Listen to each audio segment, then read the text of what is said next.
Since childhood, I've been able to see the exact amount of money in someone's bank account, floating above their head. At the orphanage, I use this gift to pick adoptive parents who look shabby, but actually have $1 billion sitting in the bank. Unfortunately, I only get to enjoy the good life for a short time before the family's real daughter is brought home. She's furious that I've taken her place and makes it her mission to make my life miserable. In order to stay in school, I swallow every insult and endure her bullying.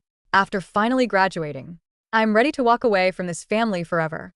But the real daughter stops me. She's fuming as she says, "I thought my online boyfriend was a rich guy with a Ferrari, but it turns out he's just a broke loser who rides a rental bike. If he latches onto me, it'll be a stain on my reputation for life.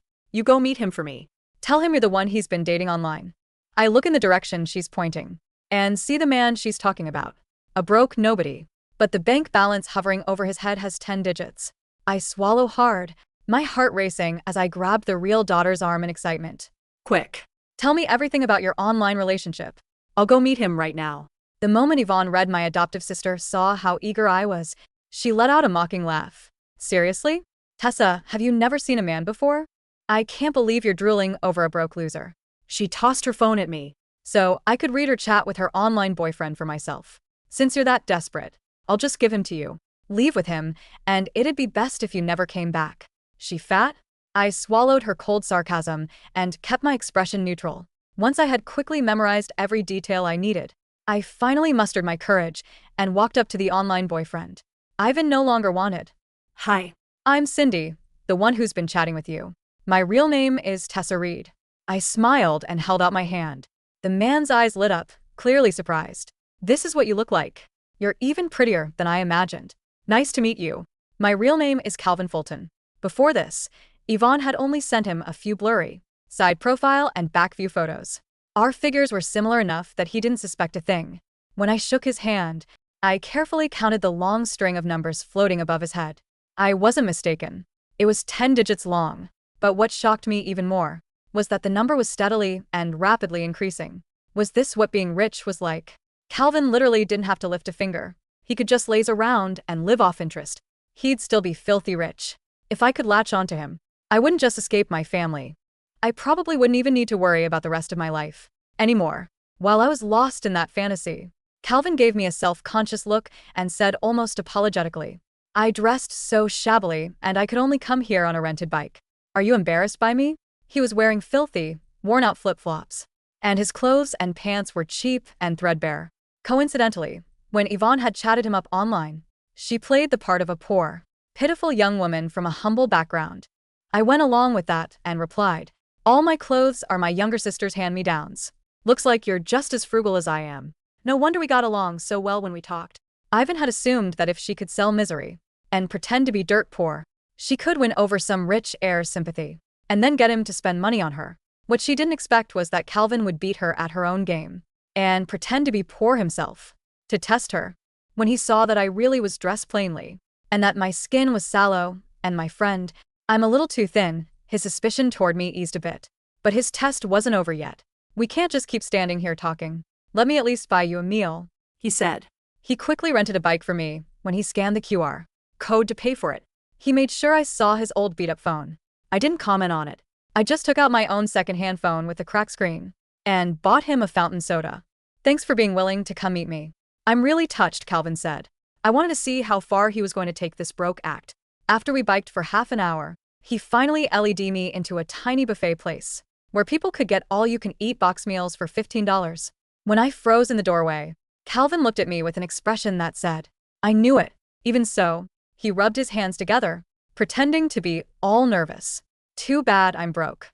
A whole day of delivering takeout only gets me like $80. Are you going to look down on me for only being able to treat you to box meals like this, Tessa?" I snapped out of it, and my stomach growled in hunger. Of course not. I was adopted, and my adoptive parents stopped supporting me once I got into college. I said I worked part-time to save up for tuition. To save money, I usually bought cheap bread and paired it with free soup from the cafeteria. For me, these buffet-style box meals are already luxurious enough. I told Calvin the truth openly, without a trace of diffidence or embarrassment in my eyes. Once I finished with I couldn't wait any longer, and hurried inside the restaurant, making a beeline for one of the metal food trays. If it had been Yvonne in my place, I probably would have slammed the tray over Calvin's head and told him to get lost. But my eyes were practically shining as I moved down the line, piling food onto my tray. Sweet and sour pork. I love that. Mashed potatoes. I love that. Shakshuka. I love that. Bread rolls. I love that. Calvin followed me when he saw my tray piled high with food, and the way I dug in with such gusto. A trace of tenderness flickered in his eyes. You really do love this stuff. You weren't just saying that to fool me? I was too busy stuffing my face to hear a word he said. Compared to a glutton like me, Calvin clearly wasn't a fan of these greasy dishes. After forcing down a few bites, he put his cutlery down. Everything he couldn't finish ended up in my stomach. When I finally polished it all off, I patted my round, full belly and thanked him profusely. Thanks for this. This was the most satisfying meal I've had all year. Don't be so easy to please. Once I start making real money, I'll take you out for something way better, Calvin said. His gaze darkened faintly, and the corners of his lips lifted in the hint of a smile. When he offered to walk me home, I waved him off. I'm never going back there, and planning to stay in a cheap hostel for a few days while I look for a job.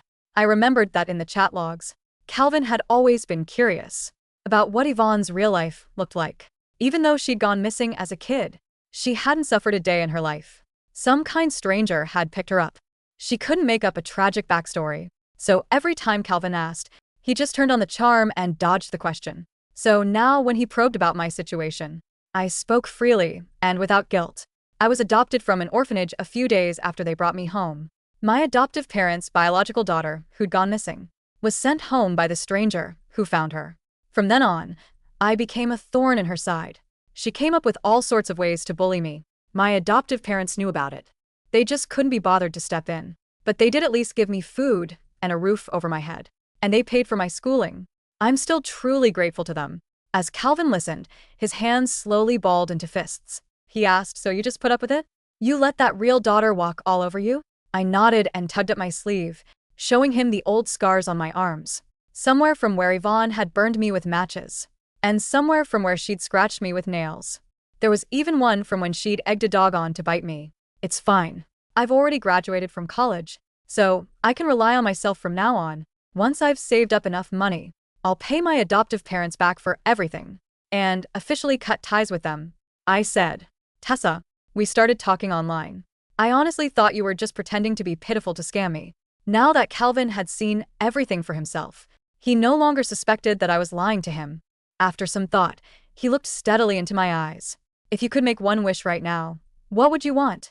The silence between us stretched, filled only by the distant hum of city traffic and the clatter of a kitchen worker stacking plates inside the buffet. Above Calvin's head, the translucent, glowing green digits flickered, shifting with dizzying speed. In the span of a single breath, his wealth had increased by nearly $1,000. It was a dizzying, hypnotic sight. Most wealthy people I'd met had static numbers that shifted only when major transactions occurred. Calvin's balance, however, was a living, breathing entity. It was the financial equivalent of a roaring waterfall. If I could make one wish right now, I repeated his question softly, forcing my eyes down to my own worn sneakers to avoid staring at the glowing aura above him. I had to play this carefully. If I asked for $1 million, the test would end, and I would be just another opportunistic stranger. If I asked for nothing, it would look unnaturally saintly. I want a job, I said, looking up to meet his eyes. I kept my voice steady, letting the raw exhaustion of the last 4 years show. A real, stable job. One that pays a decent wage and has room for growth. I've calculated everything I owe the Reed family, every meal, every tuition payment, every hand-me-down coat they bought me. It comes out to exactly $148,500. I want to earn enough to pay them back to the last penny, hand them the receipt, and never have to hear my adoptive sister's voice again. Calvin stared at me. The guarded, analytical look in his eyes slowly softened, replaced by a profound, quiet gravity. He didn't offer a platitude. He didn't say, that's a lot of money, or you don't owe them anything. Instead, he simply asked, why pay them back? If they treated you like dirt, you have every right to just walk away. Because if I leave without paying them back, Yvonne will use it as ammunition for the rest of my life, I replied, a bitter edge slipping into my tone. She'll tell everyone that I'm an ungrateful parasite who drained her family and ran. But if I pay them back with interest, they have no hold over me. I'll be Completely free. Calvin looked down at his calloused hands. He was still wearing those ridiculous, threadbare flip-flops, but the posture of his shoulders was entirely different now, straight, poised, and radiating an innate authority that no cheap clothes could fully hide. A job, he murmured. I might be able to help with that. I have a buddy who works in logistics at a shipping firm. He's always complaining about being Short-staffed. The pay isn't amazing to start, but they offer dormitory housing for employees. It's cheap, clean, and far away from the Reed estate. Really? I let a genuine spark of hope light up my face. I don't mind hard work. I can do data entry, inventory, night shifts, anything. I'll give him a call tonight, Calvin said, offering a small, lopsided smile. But in the meantime, let me walk you to that hostel. A girl shouldn't be wandering around this part of town with a heavy suitcase after dark. As we walked down the cracked pavement of the suburban avenue, pushing our rented bikes, the contrast between us was comical. To any passerby, we were two struggling college graduates at the absolute bottom of the food chain. But as I Glanced at the green numbers hovering over his head, now climbing past the $3.45 billion mark, I felt a strange, thrilling warmth bloom in my chest. For the first time in my life, I wasn't just surviving. I was playing the long game. The cheap hostel I managed to find was a grim, windowless room that smelled of damp carpet and instant noodles. Yet sleeping on that lumpy mattress, knowing I was finally out of the Reed household, felt like sleeping in a five-star hotel. The next morning, my phone buzzed. It was a text from an unknown number. Hi Tessa. I'm Leo, Calvin's friend. He told me about your situation. Come to the administrative offices of Fulton Global Logistics at 10 a.m. today. Ask for the HR department. Wear something presentable. My heart did a nervous flutter. Fulton Global Logistics. I knew that name. It was a massive subsidiary of the Fulton Group, one of the largest multinational conglomerates in the country. The Reeds had spent years trying to secure a supply chain contract with them, but their middle-tier manufacturing company was deemed too insignificant to even warrant a meeting with Fulton's junior executives. I dressed in my only decent outfit, a simple navy blue skirt and a white button-down shirt that I had ironed with a heated mug of water the night before. When I arrived at the Fulton Logistics headquarters, my breath caught in my throat. The building was a towering monolith of steel and dark glass, surrounded by manicured lawns and water features. Standing at the security desk, I felt incredibly small. Name? The security guard asked, barely looking up from his monitor. Tessa Reed. I have an interview with HR, scheduled by Leo. The guard's fingers hovered over his keyboard. He typed something, froze, and then looked up at me. His polite, indifferent expression instantly vanished, replaced by a look of sheer panic. Miss Reed. Yes, of course. Please step right through the VIP scanner. Manager. Vance is already waiting for you on the penthouse floor. The penthouse floor? For an entry-level logistics clerk? I swallowed hard and nodded, keeping my expression as calm as possible. As the glass elevator shot upward, my stomach dipped. When the doors slid open, I was greeted not by a busy, noisy bullpen of cubicles, but by a silent, plushly carpeted corridor lined with mahogany doors. An elegant woman in a tailored gray suit stepped forward, bowing slightly. Miss Reed? I am Director Vance.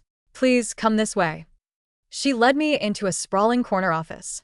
Sitting behind a massive desk was a middle-aged man in a bespoke suit. But what caught my attention wasn't his expensive watch or his perfectly coiffed hair. It was the number floating above his head. $4,200,000. A respectable sum, but peanuts compared to the man who had treated me to a $15 buffet yesterday. Welcome, Miss Reed, the man said, standing up to shake my hand with an eagerness that bordered on sycophancy. I am Leo's superior, Thomas Miller. We've reviewed your academic record from State College. Your grades in business administration are exemplary. We have an immediate opening for a senior executive assistant to the regional director. I blinked. Senior assistant? Mr. Miller, I apply for entry-level logistics. I Don't have the experience for a senior executive role. Nonsense. Miller laughed, a bit too loudly. We value raw talent and dedication above all else. The salary starts at $120,000 a year, with full health benefits, a housing stipend, and a signing bonus of $20,000 to assist with your relocation. My mind raced. $120,000 a year. With that salary, I could pay off my debt to the Reeds in less than 2 years. But I wasn't naive. There was only one reason a multi-billion-dollar corporation would offer a fresh, broke graduate a six-figure salary with zero experience. Calvin. He had clearly made a phone call.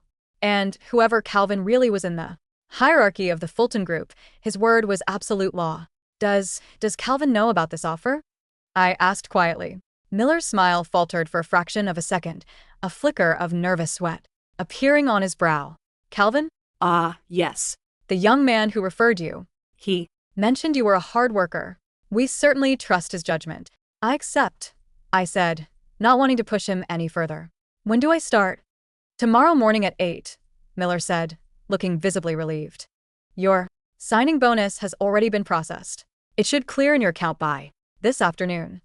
As I left the building, my phone buzzed again. How did the interview go? It was from Calvin. I smiled, my fingers flying across the cracked screen of my phone.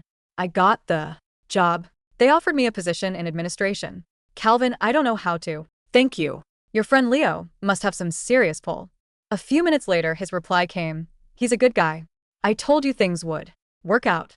Let's celebrate tonight. Same buffet? My treat. I laughed out loud, earning a few strange looks from pedestrians on the street. Only if we can split the bill this time. I just got a signing bonus. Deal, he replied. Above my head, if anyone had the ability to see my numbers, they would have. Watched my bank balance jump from a pathetic $45.12 to a solid $20,045.12. For the first time in my life, I felt the heavy, suffocating weight of poverty begin to lift. For the next 3 weeks, I threw myself into my work. I quickly realized that my senior assistant role was remarkably light on actual labor. Most of my duties involved reviewing high-level reports and coordinates, tasks I could easily handle within a few hours. It was clear that the company had been instructed to treat me with kid gloves, but I refused to coast. I arrived early, left late, and memorized every detail of Fulton Logistics operations. Every other night I met Calvin. We frequented cheap diners, rode rental bikes through the city parks, and talked for hours. I watched his bank account fluctuate, sometimes dropping by 50 million, only to surge by 80 million. An hour later, he was a financial titan masquerading as a delivery boy, and the sheer discipline it took for him to maintain his ruse made me respect him immensely. But the peace couldn't last forever. On a rainy Tuesday afternoon, I was tasked with delivering a set of signed contracts to a high-end restaurant downtown where our regional director was hosting a luncheon. When I stepped into the grand, crystal chandeliered dining room of Laura, my heart stopped. Seated at a round table near the window were 3 people I hoped to never see. Again, my adoptive parents, Richard and Eleanor Reed, and my adoptive sister, Yvonne. Yvonne was dressed in a head-to-toe designer outfit, her fingers adorned with flashy rings. Above her head floated her balance. 250,000 ***, the yearly allowance her parents gave her. Above Richard and Eleanor, the numbers read 12,400,000 and $8,100,000 respectively. They were wealthy by ordinary standards, but their numbers had been steadily declining over the past year due to poor business decisions. Tessa? Yvonne's sharp, screeching voice cut through the soft classical music playing in the restaurant.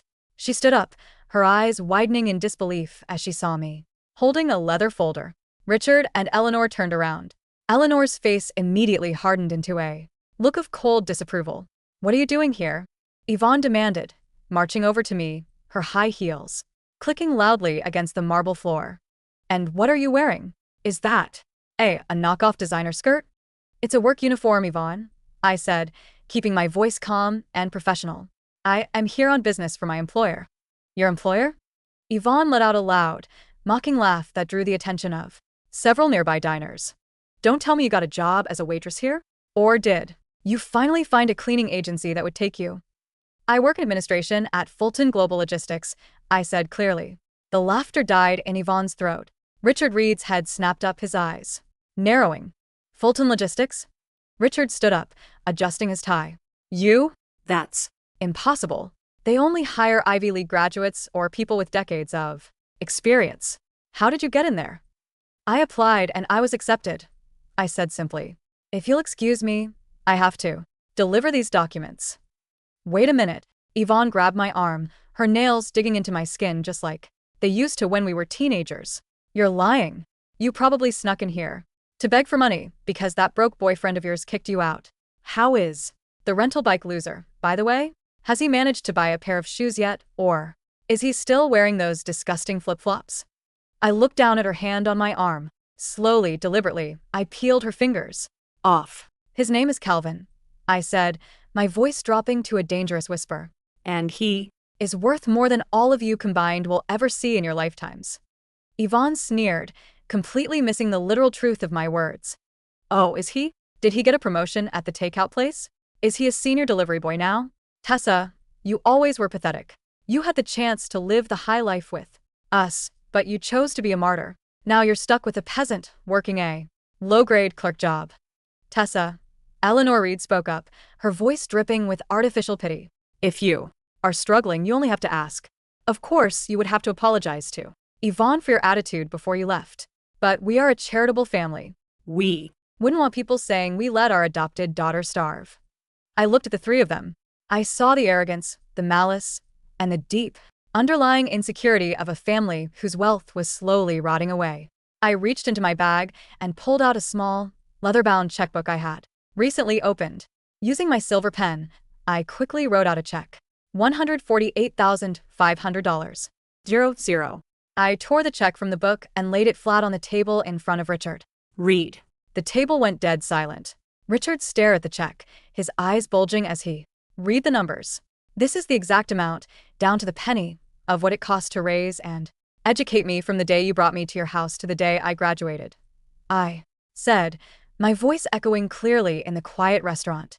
I've added a 6% annual interest rate to ensure you are fully compensated for your charity. As of this moment, the Reed family and I are completely square.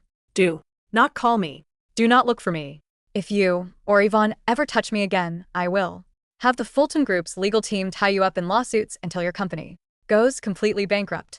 Without waiting for a response, I turned on my heel and walked toward the private dining room to deliver my documents. Behind me, I could hear Yvonne's high-pitched, furious stammering and Richard's panicked voice demanding to know where I got that kind of money. As I walked away, a fierce, triumphant smile broke across my face. I was free. A week after the restaurant confrontation, the atmosphere at Fulton Global Logistics shifted. The casual, quiet routine of our office was replaced by a frenzy of preparation. The annual Fulton Group Gala is in 10 days, Director Vance explained during our morning briefing, her hands trembling slightly as she organized a stack of schedules. It's the most exclusive event of the year. All the subsidiary heads, major shareholders, and elite partners will be there. And this year there are rumors that the reclusive chairman himself, Mr. Fulton, will be making an appearance to announce his successor. The chairman? I asked, setting down a cup of coffee. I thought he retired to Europe years ago. He did, Vance whispered conspiratorially, but his only son and heir has reportedly been living in the city, undergoing some sort of grounding trial to understand the lives of ordinary people before taking over the empire. No one knows what he looks like. The media has never been allowed to take his photo, but he will be at the gala. A sudden, sharp realization hit me. A grounding trial, living like an ordinary person. My mind immediately flashed to Calvin, the threadbare clothes, the rented bike, the old, cracked phone, and the 10-digit bank account that grew by thousands of dollars every minute. It all made perfect, undeniable sense. Calvin wasn't just a rich guy. He was the Calvin Fulton, the sole heir to the entire Fulton Group. Tessa? Vance's voice pulled me out of my shock. Are you all right? You look Pale. I'm fine, I stammered, gripping the edge of the desk. Just a lot of work To do. Well, you'll be happy to know that you've been invited, Vance smiled, handing me a heavy, gold-embossed black card. Every senior staff member of our division is expected to attend. It's a formal event. You'll need a gown. I stared at the gold-embossed card. This was it, the grand stage. That evening, I met Calvin at our usual spot near the harbor. The wind was cold, rustling his oversized, faded gray hoodie. But as he leaned against the railing, looking out over the water, he looked less like a broke delivery boy and more like a king surveying his kingdom. You're quiet tonight, Calvin said, turning his head to look at me. The glowing numbers above his head now sitting at $3,485,910,200, flickered softly in the moonlight. I got an invitation today, I said, pulling the gold embossed card from my bag. To the Fulton Group Gala. Calvin's eyes drifted to the card. A subtle, knowing smile touched his lips, though he quickly tried to hide it. The big league, huh? Sounds fancy. Are you Going? I have to, I said, looking at him intently. But I don't have a date. Calvin, would you want to go with me? He let out a soft laugh, rubbing the back of his neck. Tessa, look at me. I Don't think they let guys in rental bikes and threadbare hoodies into events. like that? I'd probably get arrested at the door. I can buy you a suit, I offered, stepping closer to him. I still have my signing bonus. We can get a nice, off-the-rack tuxedo. You look amazing, I know it. Calvin stared at me, his gaze deep and searching. He was waiting to see if I was testing him, or if I truly, genuinely wanted him there as he was. If you really want me there, he said softly, I'll go. But under one condition. What's that? No matter what happens at that gala, he said, his voice laced with a strange, solemn sincerity. Promise me you won't run away. I promise, I said, my heart pounding against my ribs. The night of the gala arrived. The Grand Plaza Hotel was surrounded by a sea of luxury sports cars, flashing paparazzi cameras and red carpets. Wealthy socialites in shimmering diamond necklaces and men in tailored tuxedos glided up the marble steps. I arrived in a sleek, emerald green silk dress I had purchased with my own savings. It wasn't a designer gown, but it fit me perfectly, complementing the color of my eyes and highlighting my collarbones. I stood near the entrance, nervously checking my phone. Calvin had texted me, saying he would meet me inside, as he had to take care of some business first. Well. Look what the cat dragged in. I closed my eyes for a brief second, bracing myself, before turning around.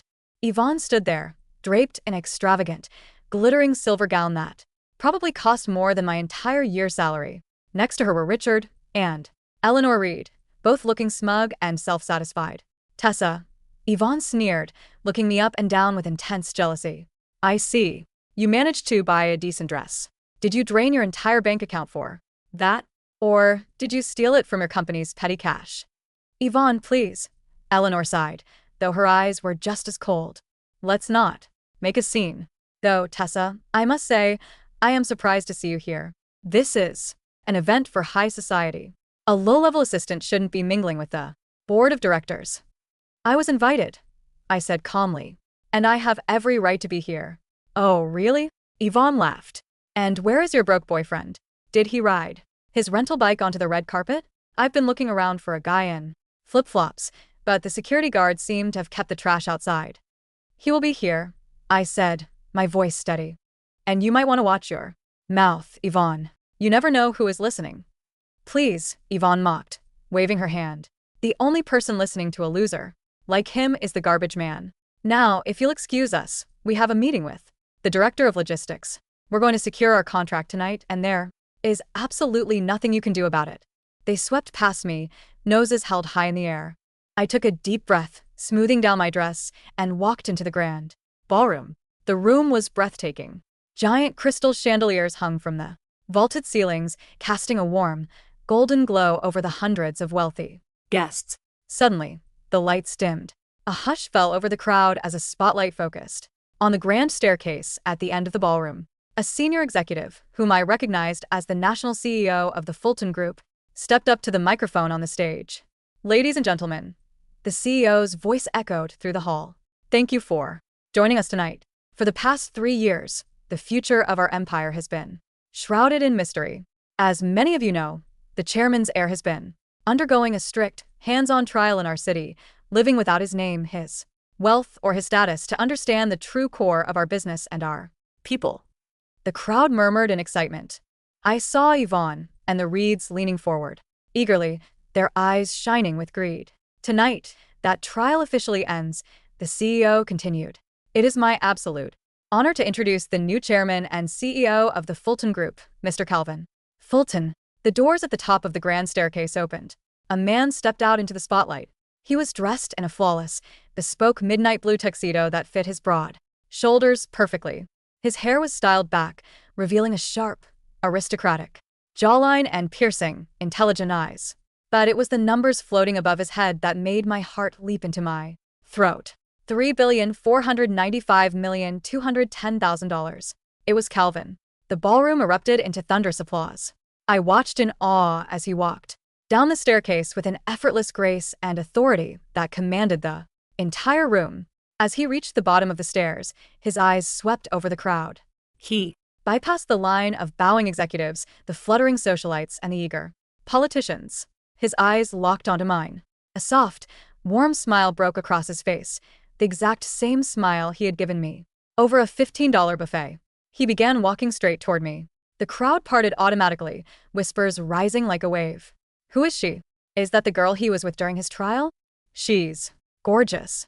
Sitting near the front, Yvonne's face had gone completely, utterly white. Her mouth was hung open so wide I thought her jaw might drop off. Richard and Eleanor Reed looked as if they had just seen a ghost, their bodies frozen in sheer terror. Calvin stopped right in front of me. He reached out, his warm hand gently taking mine. You kept your promise, he whispered, his voice for my ears alone. You didn't run. You wore a suit, I whispered back, a tear of pure, overwhelming joy escaping my eye. You look amazing, Calvin. I had to dress up for my beautiful date, he smiled.